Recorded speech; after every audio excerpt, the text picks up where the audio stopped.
Rejoignez-moi sur Patreon pour accéder à l'ensemble de mon contenu inédit. Des épisodes spéciaux, des cours en visio, des apéros philo, un moyen simple de soutenir mon travail tout en vous donnant matière à penser. Je vous attends sur Patreon, le lien est dans la description. Bonjour à tous.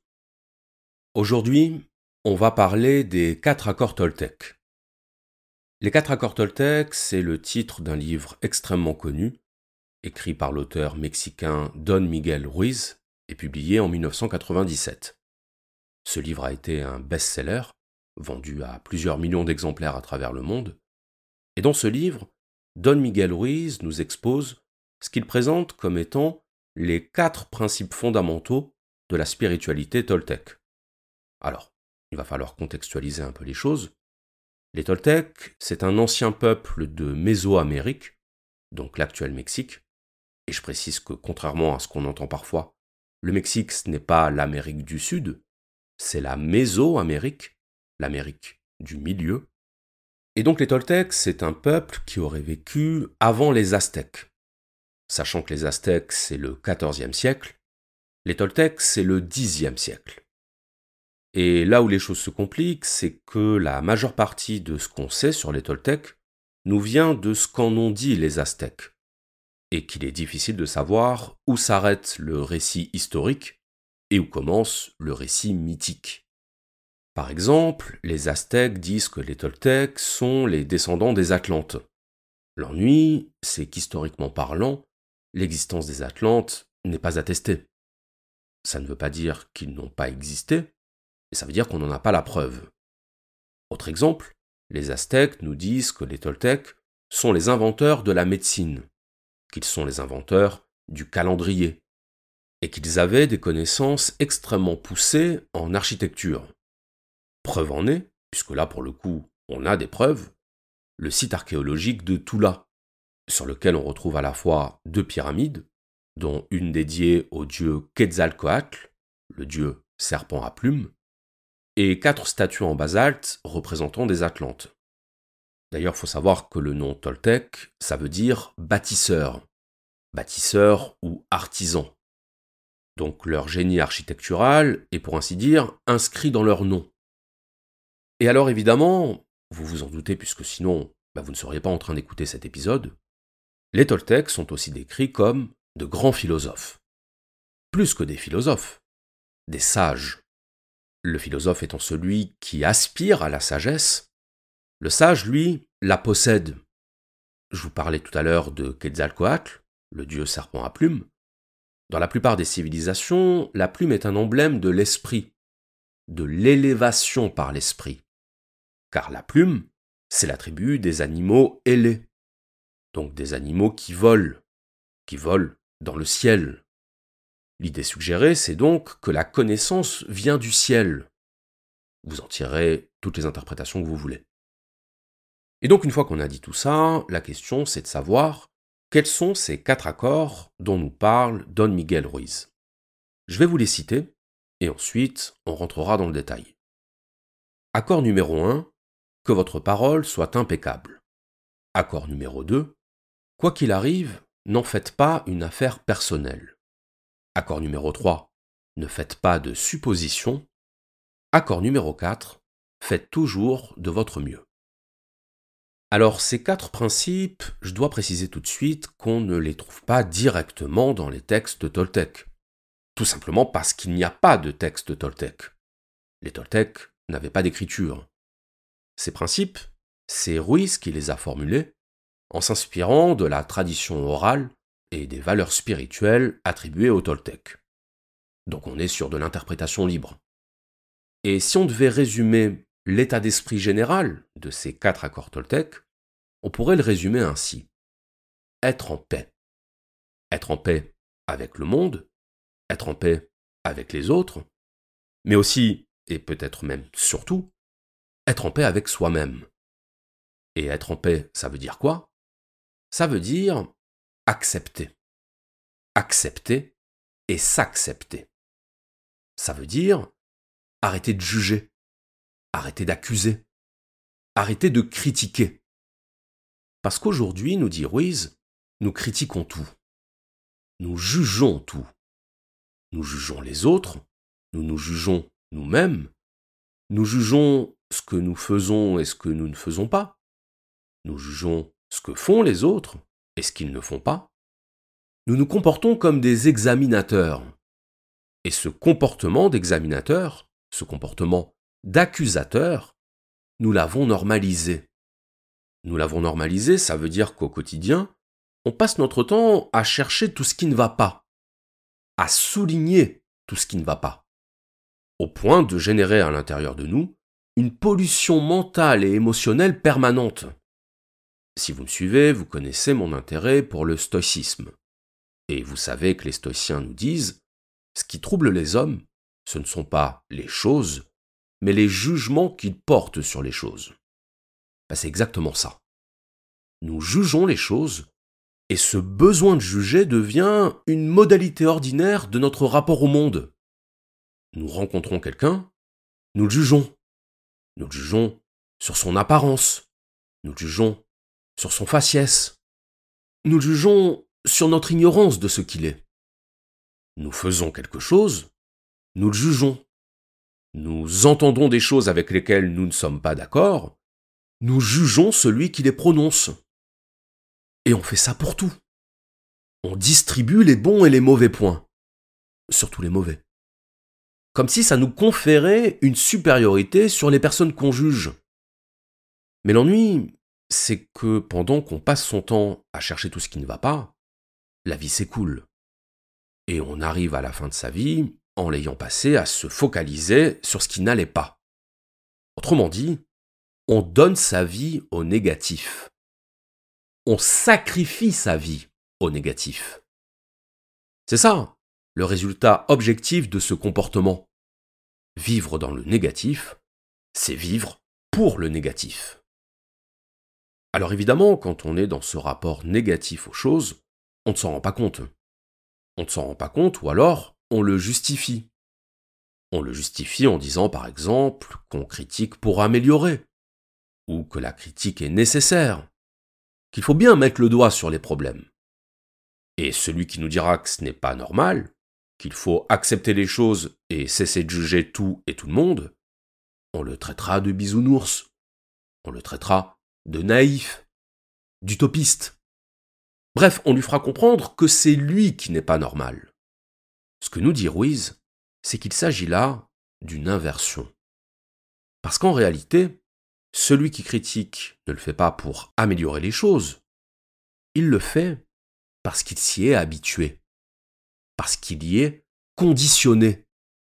Ruiz appelle ça la domestication, c'est-à-dire l'intériorisation de la mentalité de juge.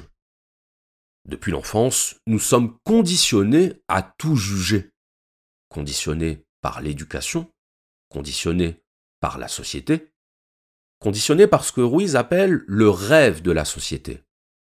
Rêve non pas au sens d'un rêve merveilleux, au contraire, rêve au sens d'illusion collective, au sens de construction mentale. Et ce conditionnement nous apprend à tout voir sous le prisme de la négativité. Le propre d'un conditionnement, c'est qu'on ne s'en rend pas compte. Ce qu'on appelle aussi l'aliénation, la dépossession de soi. Raison pour laquelle je disais que ce comportement de juge, on le normalise, parce qu'on l'intériorise. Quand on est conditionné par le négatif, on trouve des justifications à la négativité. On dira qu'on critique non pas par ressentiment, non pas par frustration, mais par désir de rigueur, par désir de justesse, pour ne pas dire de justice. C'est toujours au nom de la vertu qu'on critique. On critique le menteur au nom de la vérité. On critique l'égoïste au nom de la générosité. Le superficiel au nom de l'authenticité. Autrement dit, on rationalise notre besoin de critiquer. Et on se moque de celui qui ne comprend pas notre besoin de critiquer. Qui ne le comprend pas, en réalité, qui le comprend très bien. Qui le comprend comme le symptôme d'une insatisfaction, d'un mal-être intérieur. Mais comme on ne veut pas admettre ce mal-être intérieur, Comme on ne veut pas admettre qu'il n'est pas normal de juger tout et tout le temps, pas normal au sens où ça devient une finalité en soi, et non un moyen de corriger ce qui ne va pas. Comme on ne veut pas l'admettre, on méprise et on ridiculise celui qui nous signale que ce n'est pas normal. Je prédis que dans les commentaires, plusieurs d'entre vous vont faire valoir le fait que la critique est légitime, qu'il faut critiquer, que si on ne critique pas, on ne progresse pas, que si on ne juge pas, on accepte tout et n'importe quoi, et qu'on ne peut pas vivre dans un monde où on accepte tout et n'importe quoi. Bien sûr. Mais est-ce qu'il y a besoin de s'arrêter sur tout ce qui nous dérange ? Est-ce qu'il y a seulement besoin de se sentir dérangé face à tout ce qui n'est pas parfait, ou face à tout ce qui ne correspond pas à ce que nous aurons défini comme étant le bien ? Le simple fait d'utiliser le verbe déranger, ça me dérange. Ça me dérange. Je ne suis plus rangé à l'intérieur. Mais pourquoi n'es-tu plus rangé ? Il en faut si peu pour te déranger.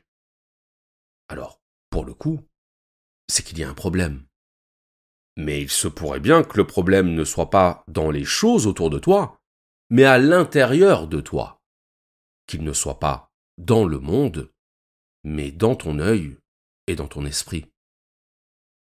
Le conditionnement au négatif, c'est-à-dire l'attitude de juge qui a besoin de critiquer tout et tout le monde, Ruiz nous dit qu'il est d'abord le fruit de notre éducation et de l'intériorisation des normes du bien et du mal. Non pas le bien et le mal, au sens où il est bien de respecter son prochain et où il est mal de lui nuire, de lui faire du mal, précisément, puisque ce bien et ce mal sont réels. Il ne s'agit pas de dire qu'il n'y a ni bien ni mal. Il s'agit de dire que nous avons une vision biaisée du bien et du mal. Pourquoi biaisée ? Parce que nous associons le bien à la récompense et nous associons le mal à la punition. Le bien et le mal ne sont plus des modalités du rapport à l'autre, ils deviennent ce qui fait que nous sommes récompensés ou que nous sommes punis. J'ai été puni, c'est donc que j'ai fait quelque chose de mal. J'ai été récompensé, c'est donc que j'ai fait quelque chose de bien. Autrement dit, nous ne sommes pas éduqués au bien et au mal. Nous sommes dressés au bien et au mal. Exactement comme des animaux domestiques. Le chien sait qu'il ne doit pas monter sur le canapé, non pas parce qu'il a la notion de la saleté et de la propreté, mais parce que s'il le fait, il reçoit une tape. Il associe le fait de monter sur le canapé à la tape. Autrement dit, à la punition, au châtiment. On va y revenir. Comme il associe le fait d'obéir à la friandise, donc à la récompense. C'est un conditionnement. De la même façon, l'enfant qui ramène une mauvaise note se fait gronder. Punition. L'enfant qui ramène une bonne note est félicité. Récompense. Si bien qu'au bout d'un moment, il ne sait même plus pourquoi il est bien d'avoir une bonne note. La récompense est devenue la finalité en soi. Raison pour laquelle Ruiz nous dit que ce n'est pas seulement la punition qui est problématique en réalité. La récompense aussi est problématique. Parce qu'elle n'est que le revers de la punition. Et parce qu'elle crée une peur de ne pas être récompensé. En clair, la récompense, ça met la pression. Ça met tout autant la pression que la punition. Dans les deux cas, nous sommes jugés. Et c'est ce conditionnement au jugement, ce conditionnement à ce que Freud appelait le surmoi. Le surmoi, c'est l'instance de la loi, c'est l'instance qui autorise et qui interdit, qui dit tu peux ou tu ne peux pas, tu dois ou tu ne dois pas. C'est ce conditionnement au jugement qui structure l'intégralité de notre existence et qui fait naître la plupart des émotions et des sentiments qui nous rendent malheureux. La honte, la culpabilité, le regret, la peur de l'échec, la peur tout court. L'enfer est sur terre. Les 4 accords Toltec, ce sont les 4 accords que nous devons passer avec nous-mêmes pour ne plus vivre en enfer, c'est-à-dire pour accepter et vivre en paix avec le monde et avec nous-mêmes. Je vous les rappelle. Premier accord, que votre parole soit impeccable.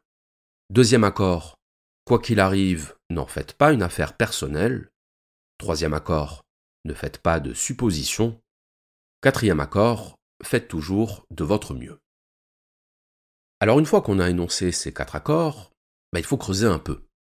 Creuser, c'est-à-dire comprendre ce qu'ils signifient en profondeur, pas juste en surface. Parce que ça, c'est quelque chose qu'on retrouve assez souvent dans le développement personnel, le fait de citer des grandes phrases, mais surtout pour la forme, sans les avoir réellement comprises, et donc sans les avoir réellement incorporées à notre manière d'être. Donc le premier accord nous dit que votre parole soit impeccable. Alors, impeccable, dans la bouche de Ruiz, ça ne veut pas dire sans faute de langage. Ça ne veut pas dire grammaticalement impeccable. Impeccable, c'est un mot qui, étymologiquement, signifie sans péché. Peccare, en latin, ça veut dire péché. Donc que votre parole soit sans péché. Et qu'est-ce que Ruiz appelle le péché?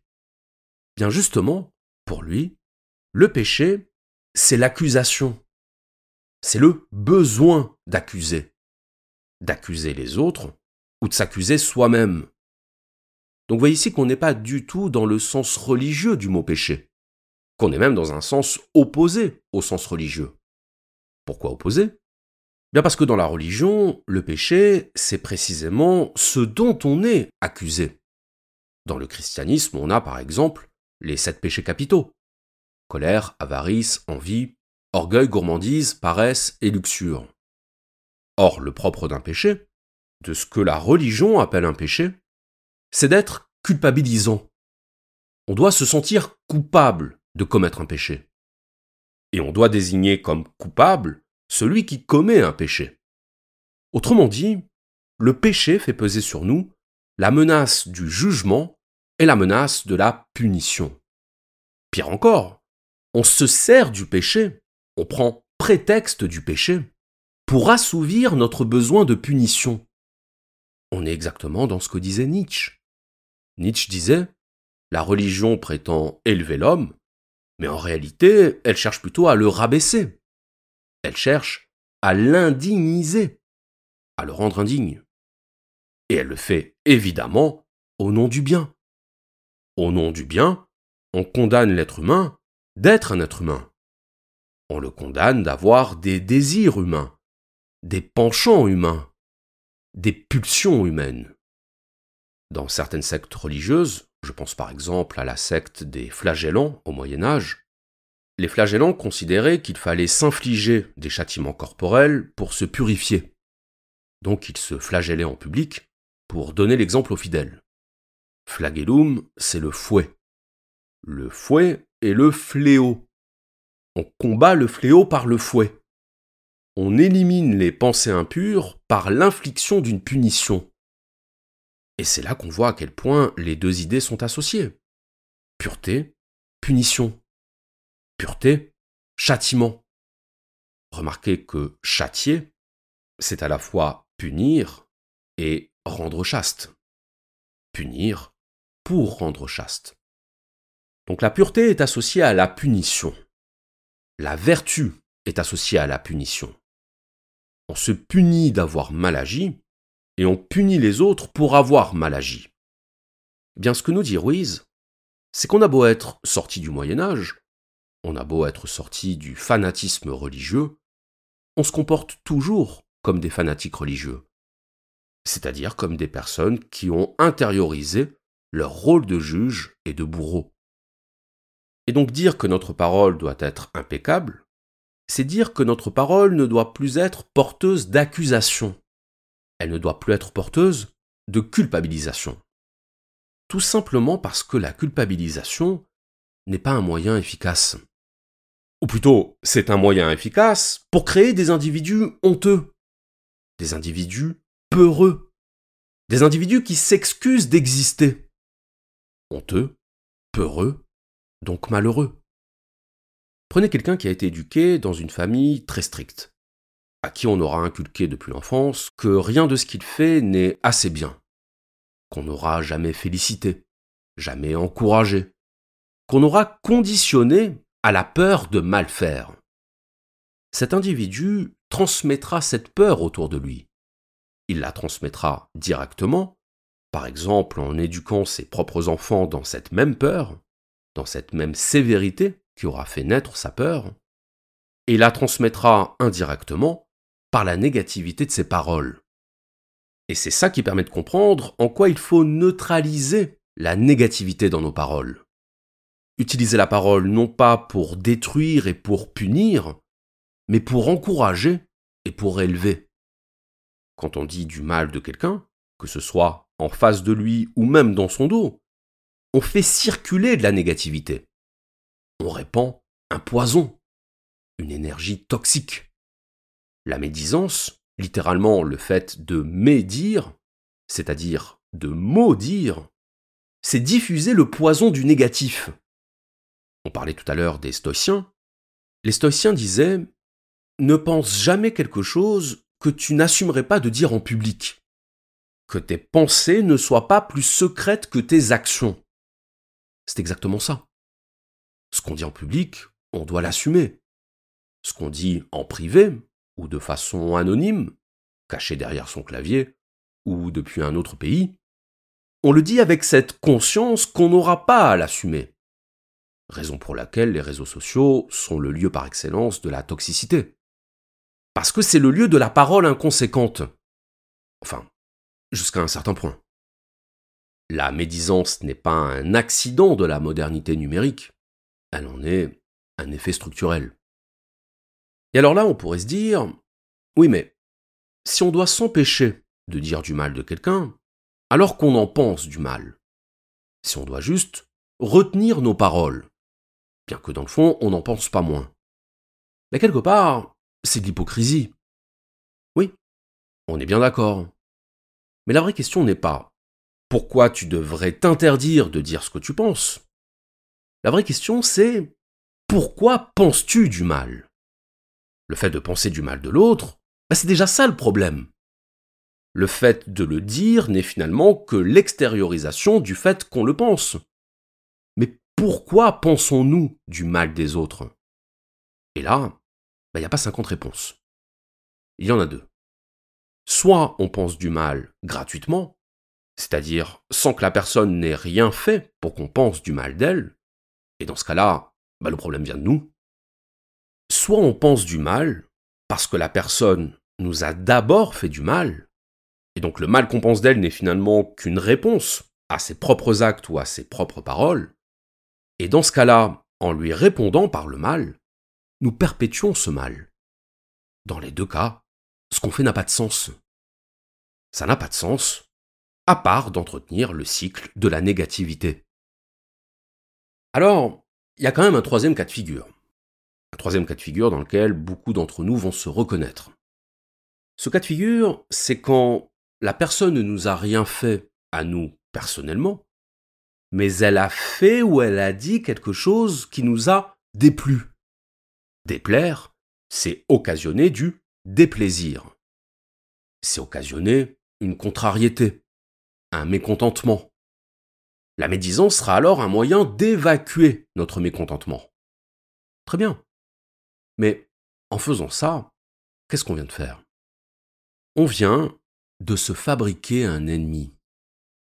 Quand vous dites du mal de quelqu'un, vous ne vous en rendez pas forcément compte sur le moment, mais vous l'armez contre vous. Vous lui donnez des raisons de vous considérer comme un ennemi.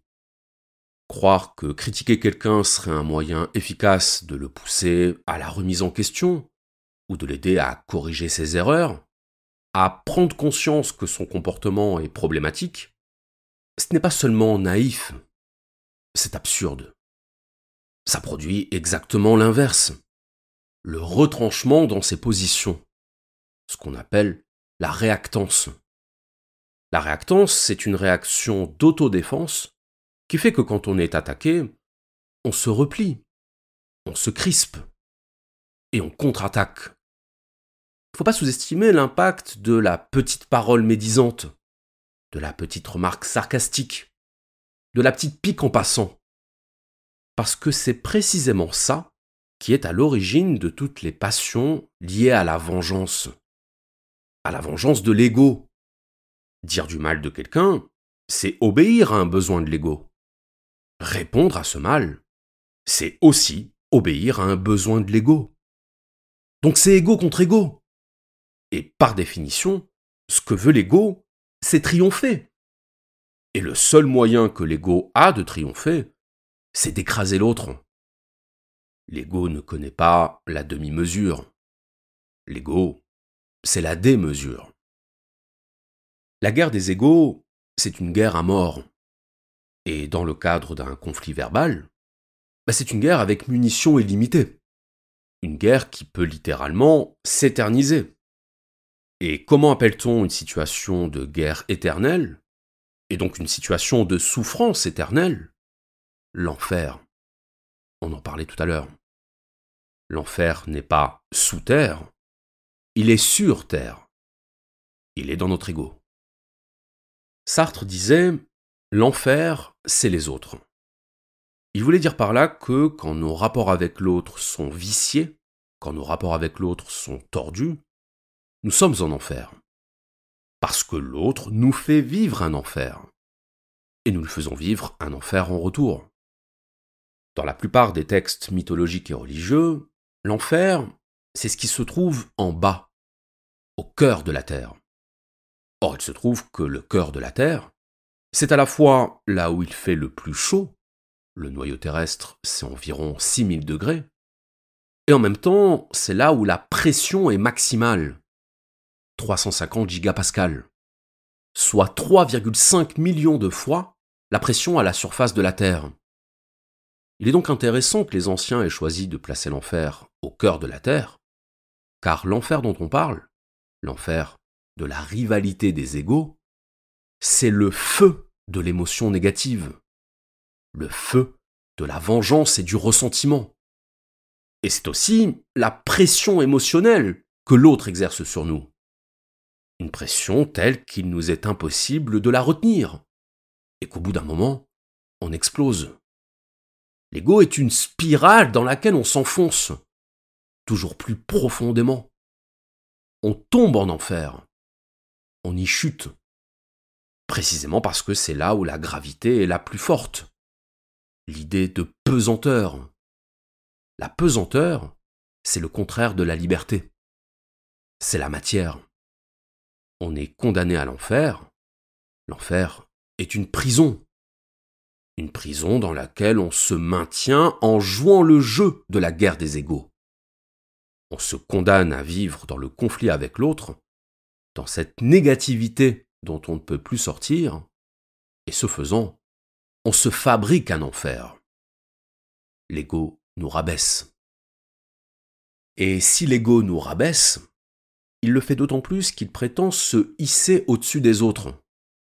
C'est ce qu'on fait quand on juge l'autre ou quand on l'accuse, consciemment ou non. On l'infériorise. On se place comme étant supérieur à lui.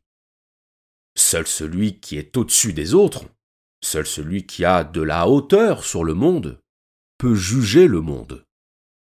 Celui qui sait ce que le monde devrait être, ce que l'autre devrait faire ou ne pas faire, dire ou ne pas dire. Qu'il le veuille ou non, celui qui juge accompagne son jugement de l'idée qu'il est quelqu'un de supérieur. Il commencera ses phrases par « Je t'explique. Ce que t'as pas compris. Ton problème, c'est que... » Et en faisant ça, il fait jaillir l'ego de l'autre, qui refuse qu'on lui dise ce qu'il doit faire ou ne pas faire, qui refuse qu'on le rabaisse, qui veut qu'on le respecte. Mon problème, c'est que... Non. Ton problème, c'est que... Ton problème, c'est que tu veuilles t'occuper de mon problème. Ton problème, c'est que tu ferais mieux de t'occuper de tes problèmes. Parce qu'en réalité, il est où le problème? Dans le fait que tu ne sois pas d'accord avec moi? Dans le fait que, si tu étais à ma place, tu ferais les choses différemment? Ça tombe très bien. Tu n'es pas à ma place. Donc tu peux faire les choses différemment. Je t'en empêcherai pas. Je ne te le reprocherai pas. J'accepterai. Comme tu dois accepter, en retour, qu'on puisse agir d'une manière qui ne te convient pas. Ruiz nous rappelle que dans la Bible, le Verbe est créateur. Preuve d'ailleurs qu'il n'a rien contre la religion en tant que telle. Le problème de la religion, ce n'est pas la religion, ce sont les religieux. Je ferme la parenthèse. Donc le Verbe est créateur. Or, l'être humain, c'est l'animal qui maîtrise le Verbe et qui crée son univers par le Verbe. Par le Verbe, c'est-à-dire par la parole. On crée tout par la parole. On crée nos relations, on crée des engagements, des promesses, des disputes, des réconciliations. Une parole peut créer l'amour. Je t'aime, je te pardonne, je te félicite. Une parole peut créer le chaos. Je te hais, tu es idiot, tu n'es pas quelqu'un de bien. Le tu accusateur, le tu qui tue. Les animaux ont un langage, mais ils n'ont pas le verbe. Ils communiquent, mais ils ne parlent pas. L'homme, lui, crée par la parole. C'est ce qu'on appelle la culture. Parce que le langage est à la fois le support de l'information, donc de l'échange, il est le support de la transmission de l'information, l'enseignement, et il est le support de la conservation de l'information, par l'écriture. La tour de Babel, c'est l'épisode biblique qui illustre le fait que, sans langage, en l'occurrence sans langage commun, les hommes sont incapables de rivaliser avec les dieux, parce qu'ils sont incapables de créer un monde.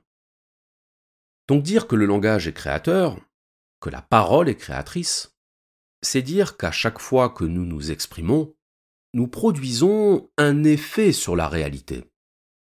Et si notre parole est chargée de négativité, si elle est chargée de jugement, d'accusation ou de punition, on crée une réalité dans laquelle nous serons nous-mêmes jugés, accusés et punis. À l'inverse, si notre parole est impeccable, si elle est sans péché, droite et positive, nous apportons du bien dans le monde. Nous apportons de l'harmonie. J'ai passé beaucoup de temps sur ce premier accord toltèque parce que, comme le dit Ruiz lui-même, c'est l'accord le plus important. Celui dont finalement les trois autres découlent. Les trois autres accords toltèques ne sont en réalité que des extensions, que des dérivations de ce premier accord. J'en arrive donc maintenant au deuxième accord toltèque. Quoi qu'il arrive, n'en fais pas une affaire personnelle. Alors ce deuxième accord, il faut le voir comme le revers ou comme la réponse au premier accord. Le premier accord nous dit que ta parole soit impeccable. Autrement dit, ne te sers pas de la parole pour dire du mal des autres. Le deuxième accord nous dit, si on dit du mal de toi, ou si on te fait du mal, n'en fais pas une affaire personnelle. Ne sois pas touché, ne sois pas atteint. Ne te sens pas concerné. Parce que tu n'es pas concerné. Celui qui cherche à te nuire, en réalité, il ne s'adresse pas à toi. Tu n'existes pas pour lui. Car chacun vit dans son propre monde. On va prendre un exemple. Imaginons que vous êtes en voiture et que quelqu'un vous grille la priorité. Ça vous énerve. Qu'est-ce que vous allez faire ? Vous allez insulter celui qui vous a grillé la priorité. Vous allez klaxonner ou lui faire des appels de phare. S'il vous regarde dans son rétroviseur, il vous verra en train de faire de grands gestes de la main, peut-être même un doigt d'honneur. En retour, qu'est-ce que va faire cet automobiliste ? Il va faire exactement la même chose. Lui aussi va klaxonner, lui aussi va vous insulter, lui aussi va vous maudire. Maudire, médire, je n'y reviens pas. Donc ça, c'est le genre de scène que tout automobiliste a déjà vécu. Et encore, je mets de côté ceux qui descendent carrément de la voiture pour se battre. Ça arrive. Dans cette situation, à quoi on a affaire ?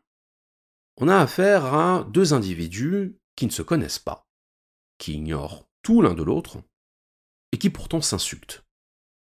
Est-ce que vous êtes d'accord avec moi pour dire que dans ce genre de situation, l'insulte proférée par l'autre, de même que l'insulte que vous proférez envers l'autre, ne concerne pas sa personne?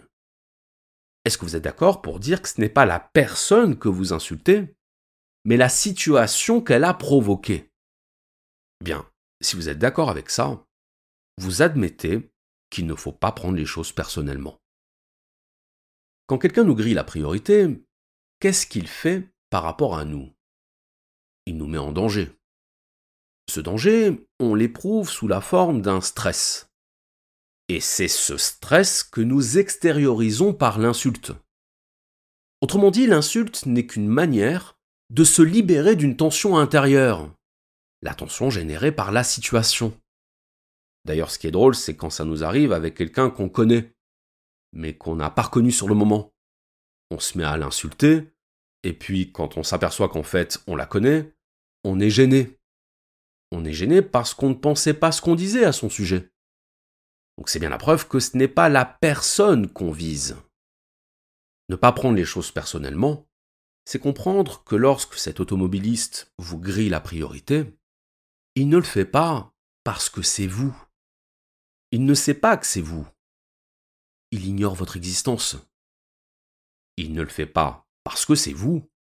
Il le fait parce que c'est lui. Alors évidemment, je vous vois arriver. Ici, j'ai pris un exemple un peu spécial.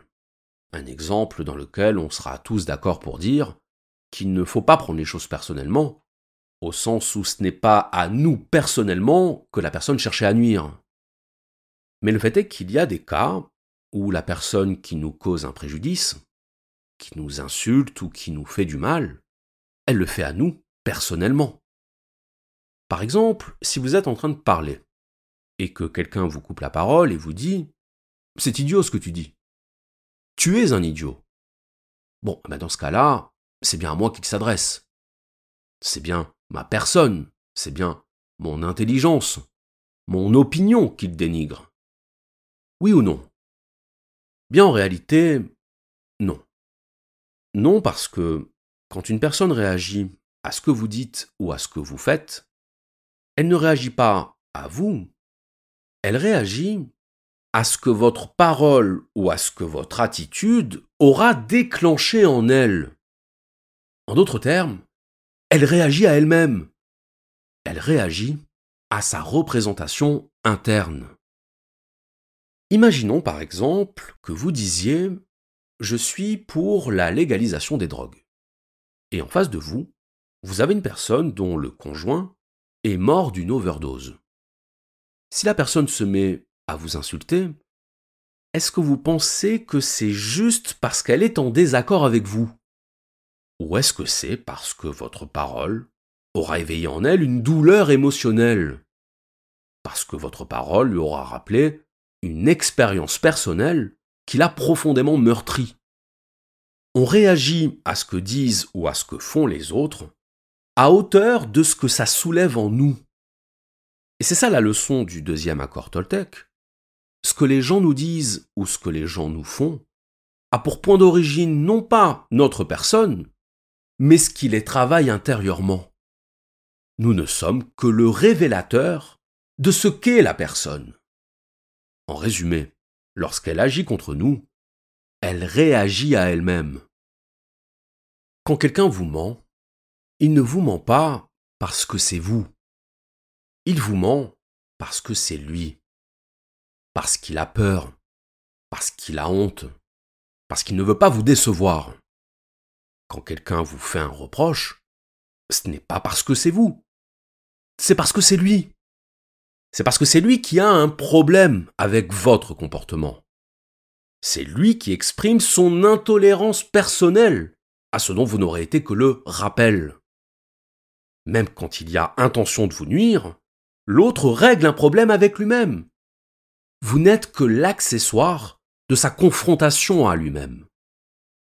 Pardonnez-moi cet exemple un peu cru, mais un psychopathe ou un agresseur sexuel quand il s'en prend à sa victime, on est bien d'accord que le problème ne vient pas de sa victime. Le problème vient de lui. Sa victime n'est qu'un prétexte à l'assouvissement de sa pulsion. Eh bien, quand quelqu'un vous fait du mal, il ne vous fait pas du mal parce que c'est vous. Il vous fait du mal parce que c'est lui. Parce qu'il porte ce mal en lui et qu'il le décharge sur vous. En un mot, vous n'êtes pas responsable. Ce que nous dit Ruiz, c'est qu'il faut arrêter de se sentir responsable de ce que font les autres. Il faut arrêter de se croire le centre de décision des autres. Il faut renvoyer chacun à sa responsabilité individuelle. Et là où c'est très intéressant, c'est que ça nous montre que l'orgueil et la culpabilité ont en réalité la même origine. Pourquoi ? Bien parce que la logique selon laquelle on se sent responsable de ce que font les autres, et notamment de ce qu'ils nous font, donc logique culpabilisatrice, c'est exactement la même logique que celle qui conduit à s'accorder plus d'importance qu'on en a réellement. Dans les deux cas, on se croit la cause de ce que font les autres. Mais non, on n'est pas responsable de ce que font les autres. On est responsable de ce qu'on fait nous-mêmes. Et donc de la même façon qu'il n'y a pas à se sentir responsable du mal que les autres nous font, il n'y a pas non plus à se sentir responsable du bien qu'ils nous font. Celui qui vous aime, s'il vous veut du bien, c'est pour lui qu'il vous veut du bien. C'est parce que vous faire du bien, lui fait du bien. Alors, tant mieux. Il ne s'agit certainement pas de le lui reprocher. Mais il faut le comprendre. Comprendre que l'autre n'est en interaction avec nous qu'en tant qu'intermédiaire de son interaction avec lui-même. Et donc ce que nous dit Ruiz, c'est que ce principe de ne pas prendre les choses personnellement, il s'applique aussi aux compliments. Quand on complimente quelqu'un, ce qu'on complimente en réalité, c'est ce qui nous plaît à nous. C'est ce qui nous touche, nous, positivement. Dire à quelqu'un « tu es beau », c'est dire « tu corresponds à mes critères de beauté ». Dire à quelqu'un « tu es intelligent », c'est lui dire « ta manière de penser correspond à la mienne ». Faut être lucide. La personne qui vous dit que vous êtes intelligent, elle vous dit en réalité « merci de dire mieux que moi ce que je pense au fond de moi. Merci d'être mon reflet. Merci de m'aider à me sentir un peu moins seul. » Ne pas prendre les choses personnellement, ça veut dire ne pas transformer en une affaire d'ego ce qui n'est en réalité qu'une affaire de point de vue.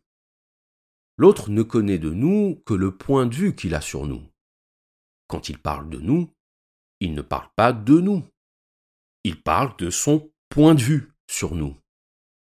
Il parle de ce que nous touchons en lui, de ce que nous réveillons en lui, de ce que nous révélons de lui, de ce que nous révélons en matière d'émotion, en matière de croyance, en matière de besoin. Ce n'est pas que ces mots dépassent sa pensée, c'est que sa pensée dépasse l'objet de sa pensée, à savoir nous. Car nous-mêmes, est-ce que nous savons vraiment ce que nous pensons de nous ? Savons-nous même seulement qui nous sommes, ce que nous valons ? Dans ce cas-là, comment l'autre pourrait-il le savoir ? Ne pas prendre les choses personnellement, c'est comprendre que l'autre n'est qu'un élément du décor de notre existence. Que tout ce que nous pensons, disons ou faisons se rapporte en réalité à nous. Et que de la même façon que nous ne sommes pas responsables de ce que les autres nous font, les autres ne sont pas responsables de ce que nous leur faisons. On passe maintenant au troisième accord Toltec. Ne faites pas de suppositions. Ne faites pas de suppositions, qu'est-ce que ça veut dire ? Ça veut dire que nous sommes experts dans l'art de spéculer sur les intentions des autres. Nous sommes experts dans l'art de l'extrapolation mentale, avec comme particularité de toujours centrer notre extrapolation sur nous-mêmes. Exemple, vous envoyez un SMS à un ami pour lui proposer d'aller boire un verre. 1 heure après, il ne vous a toujours pas répondu. 2 heures, 3 heures, 5 heures plus tard, toujours pas de réponse. Au bout d'un moment, vous voyez que votre ami a vu votre message. Il l'a vu, mais il n'a pas répondu. Et là, vous allez commencer à faire des suppositions. Il me fait la gueule. Il m'en veut pour une raison ou pour une autre. C'est peut-être parce que la dernière fois, je lui ai fait une blague pas très sympa devant sa copine. Peut-être qu'il est vexé. Peut-être qu'il m'apprécie de moins en moins. Et qu'il n'ose pas me le dire directement. Mais bon, il est gonflé quand même. Je l'ai dépanné de 100 € le mois dernier. J'étais là à son déménagement. Et lui, la seule chose qu'il trouve à faire pour me remercier, c'est de me snober. Quel ingrat. J'ai toujours su que c'était pas un vrai ami. Moi, je. La réalité, c'est qu'au moment où votre ami a reçu votre message, il était en voiture. Parce qu'il a reçu un coup de fil de l'hôpital, l'informant que son père venait de faire un AVC. À un moment donné, à l'hôpital, il a ouvert votre message, il en a pris connaissance, mais d'autres membres de la famille sont arrivés, et il n'a pas eu le temps de vous répondre. On est bien d'accord que tout ça, vous ne pouviez pas le savoir. Mais on est aussi d'accord qu'échafauder un scénario à partir de rien, ou plutôt à partir de votre propre imagination, un scénario dans lequel, encore une fois, vous occupez le rôle central, encore et toujours cette idée de prendre les choses personnellement, cette attitude-là, vous pouviez ne pas l'avoir. Vous pouviez vous contenter de constater votre ignorance et d'attendre d'avoir une réponse. Au lieu de ça, vous teniez tellement à avoir une réponse que vous en êtes arrivé à penser du mal de votre ami juste parce que vous n'avez pas pu vous empêcher de vous construire un film dans la tête. Votre ami n'allait pas bien, mais vous étiez trop concentré sur votre propre personne pour pouvoir le deviner. Dans la vie de tous les jours, dès que quelque chose échappe au schéma prédéfini qu'on avait imaginé, on fait des suppositions. On bricole des interprétations. Notre conjoint est distant avec nous aujourd'hui, on imagine qu'il veut nous quitter, ou qu'il a rencontré quelqu'un d'autre, ou qu'il nous en veut pour une raison qu'on ne connaît pas, mais sur laquelle on va s'empresser aussi de faire des suppositions. Et on va ainsi ajouter une couche de suppositions sur la première couche de suppositions, parce qu'on a besoin d'une réponse. Comme on dit, la nature a horreur du vide. L'ignorance, c'est du vide. Quand on ignore, on invente. On comble le vide. Il y a un mème sur Internet qui illustre exactement cette idée. On voit un homme et une femme qui sont au lit, et une bulle représente les pensées de chacun. La femme est en train de penser « Je suis sûr qu'il pense à d'autres femmes ». Et pendant ce temps-là, l'homme est en train de penser « Si les fossiles de dinosaures sont utilisés pour fabriquer du plastique, alors ça veut dire que les dinosaures en plastique sont de vrais dinosaures. » Vous voyez ? C'est ça le décalage entre la supposition et la réalité. La supposition est toujours négative. La réalité l'est souvent bien moins. La supposition est presque toujours centrée sur soi. La réalité est souvent centrée ailleurs. La supposition est le prolongement de nos préoccupations. Ce qu'on appelle un transfert, c'est-à-dire une projection dans l'autre de nous-mêmes. Et quand on parlait de la normalisation de la négativité, ça se traduit par le fait de prêter à l'autre des arrière-pensées ou des intentions cachées dans lesquelles nous avons toujours le mauvais rôle. Le rôle de la personne qu'on juge, ou qu'on cherche à manipuler, ou qu'on s'apprête à trahir. Ce que nous dit Ruiz, c'est que tout ça, ça se passe dans notre tête. À l'extérieur de notre tête, c'est souvent beaucoup plus simple. C'est nous qui avons besoin de compliquer mentalement les choses. Comme l'écrit écartelé, nous aimons jeter un voile de drame mental sur la réalité, au lieu de tout simplement poser la question. Est-ce que quelque chose te préoccupe ? Est-ce que j'ai fait quelque chose qui t'a contrarié ? Est-ce que je peux t'aider ? L'ennui, c'est que faire ça, oser poser la question à l'autre de ce qui ne va pas, c'est avouer que quelque chose nous préoccupe. C'est avouer qu'on se pose des questions. Mais dans un univers mental où on a peur d'être jugé par l'autre, admettre qu'on se pose des questions, c'est admettre une faiblesse. C'est admettre une fragilité. Alors on préfère se poser encore plus de questions, plutôt que de simplement poser la question à l'origine de toutes les autres.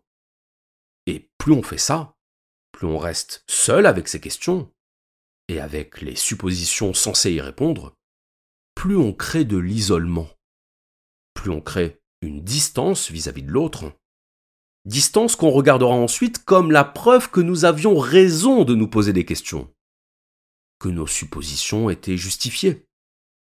Ce qu'on appelle une prophétie autoréalisatrice. Et sans même s'en rendre compte, on aura construit tout seul une barrière invisible entre soi et l'autre.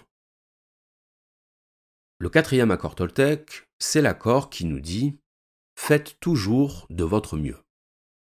Faire de son mieux, ça signifie simultanément 2 choses. Essayer de faire bien, mais ne pas se reprocher de ne pas faire assez bien. Faire de son mieux, c'est encourager sans culpabiliser. C'est inciter sans reprocher. Pourquoi c'est important ? Parce que, par définition, on ne peut pas faire mieux que de son mieux. Comme on ne peut pas faire plus que le maximum. Évidence logique. Mais évidence logique qu'on a tendance à oublier, tant il est vrai que nous ne jugeons pas à la hauteur des efforts, mais à la hauteur des résultats. Nous sommes pour ainsi dire programmés à nous évaluer nous-mêmes en fonction de nos résultats. Plus exactement, de ce que nous imaginons être le bon résultat. Avec cette idée de modèle de perfection impossible à atteindre. Ce que dit Don Miguel Ruiz, c'est que nous devons accepter notre variabilité. Nous devons accepter que notre mieux change selon les jours. Et que c'est pas grave. Parce que la vie, ce n'est pas un concours. Ce n'est pas un examen. Il n'y aura pas de note à la fin. Et s'il y en avait une, qui la donnerait ? Les autres ? Est-ce que c'est aux autres de juger la valeur de notre vie ? Ou peut-être que ce serait nous-mêmes. Mais est-ce que nous vivons pour nous juger nous-mêmes ? Ou est-ce que nous vivons pour être heureux, pour être en paix, pour accepter et s'accepter ? Depuis l'enfance, nous avons normalisé l'idée qu'il fallait des raisons d'aimer, tout comme il fallait des raisons d'être aimé. L'amour, à nos yeux, n'est pas inconditionnel. Il est conditionné à certains critères. À des critères de beauté, à des critères d'intelligence, de reconnaissance, de réussite. On se laisse voler notre bonheur, on consent à se le laisser voler par notre incapacité à accepter. Apprendre à accepter, c'est dénormaliser l'ombre de sévérité qui plane sur tout ce que nous voyons, sur tout ce que nous disons, sur tout ce que nous faisons. Vous n'avez pas eu besoin de raison pour venir au monde. Vous n'avez pas davantage besoin de raison pour être heureux. Apprendre à accepter, c'est désapprendre à juger. Je vous remercie.